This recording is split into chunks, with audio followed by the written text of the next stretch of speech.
தமிழ்நாட்டுல எண்ணற்ற கோவில்கள் சிற்பக்கலைக்கு சிறந்த உதாரணமா விளங்குது. அதுல முக்கியமான ஒரு கோவிலா பார்க்கப்படுவது சேலம் மாவட்டம் தாரமங்கலம் கைலாசநாதர் திருக்கோவிலாகும். இதுல ஒரு தூண்ல ராமர் அம்பு எய்ய தயாராக இருக்குமாறு ஒரு கோணத்துல சிற்பம் இருக்குது.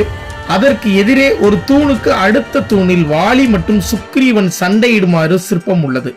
அதாவது ராமாயணத்தில் வாலி சுக்ரீவன் சண்டையிடும் நேரத்தில் மறைந்திருந்து ராமர் அம்பெய்து வாலியை வீழ்த்துவார்.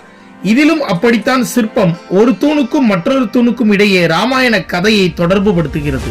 இதுல என்ன ஆச்சரியம் அப்படின்னு பார்த்தா, ராமர் இருக்கும் தூண்ல இருந்து பார்த்தா வாலி தெரிவாரு, ஆனா வாலி இருக்கும் தூண்ல இருந்து பார்த்தா ராமர் தெரிய மாட்டார்.